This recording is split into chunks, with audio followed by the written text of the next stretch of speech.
पत्नी है, बहन है, माँ है, बेटी है, अगर वो शराब पिए तो कैसा लगेगा? और हमारे जगत की आदर्श जगदम्बा शराब पिएगी? कैसी बात करते हो? अरे वो माँ है, वो पिए। माँ कैसे पिएगी? माँ पिएगी तो बेटा भी पिएंगे, तो फिर शास्त्र है, फिर ये सदाचार। आप सच्चे हृदय से बताओ, यदि आपका लड़का 10-12 वर्ष का हो, स्कूल जाना शुरू किए हो और आप ही शराब पीते हो, आपका ही गिलास लेके शराब डाल रहा हो, आपको कैसा लगेगा? आप जाके थप्पड़ मारोगे, बस आज से छूना मत। अगर सच्चे पिता हो तो आपको उसी समय आग लग जाएगी कि यार मगर मैं ना पीता होता तो मेरा बच्चा ना। आपका मन बर्दाश्त नहीं करेगा कि आपका बेटा आपके सामने, समझ रहे हो? वो भले दुष्टता के कारण दोनों साथ बैठ के पीते हो, बुद्धि भ्रष्ट हो गई, नहीं कोई भी पिता नहीं चाहेगा कि कुमार्गामी प्रवृत्तियों में उसका पुत्र जाए। बोलो कैसे?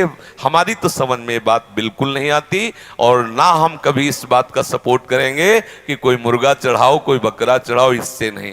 अगर बहुत चढ़ा तो हम ही चढ़ गए, माँ मैं तेरा हूं, हो गया।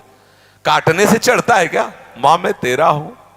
अब लो, माँ खाएगी क्या? बोले वो तो रक्त पीती है। किनका रक्त पीती है? जो संसार को सताते हैं, जो उनके बेटों को सताते हैं, ऐसे नीच बेटों का गला काट के पीती है। रक्त बीज आदि जैसे घोर राक्षस जो समाज में फैले हुए संक्रामक रोग की तरह लोगों को कष्ट देते थे, मां अपने इन सात्विक पुत्रों की रक्षा के लिए उन दुष्टों का विनाश कर दिया। अगर मान लो 10 लड़का है और एक लड़का बिगड़ जाए, 9 लड़कों का कत्ल करना चाहे तो मां क्या करेगी?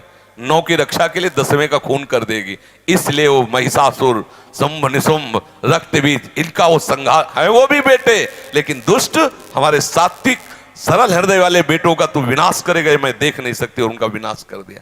वो ये नहीं चाहती बकरा पकड़ के काट दो, मैं आऊं बोले तेरे से, बोले मां प्रसन्न हो गई, नाचो।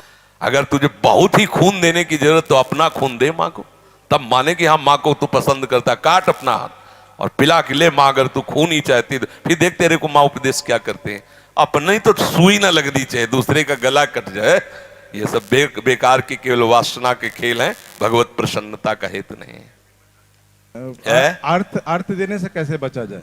माने जहां भी रहते हैं, माने हम आपसे रुपया मांग रहे हैं कि आप हमें दो? नहीं तो नहीं, एक बात बता रहे, हम आपसे कहें कि आप हमें रुपया दो, आप इतने कह सकते हो महाराज मेरी सामर्थ्य नहीं, क्या चला जाएगा? ये बोलने में क्या जाता है? नहीं, कुछ नहीं। तो बस फिर बोल दीजिए मेरे पास सामर्थ्य नहीं। बोले इतना सब है, वो इतना सब उन्होंने परिवार दिया, वो माँ का ही तो है, उन्हीं की सेवा के लिए है। घर में भी ठाकुर सेवा होती है, घर में भी माँ की पूजा होती है, उसी में लग जाएगा। हमारी इतनी सामर्थ्य नहीं कि हम आपको दे सके, खत्म। अगर वो नाराज होते हो माँ हमारे पक्ष में, तो हमारे कौन बिगाड़ सकता है? इसलिए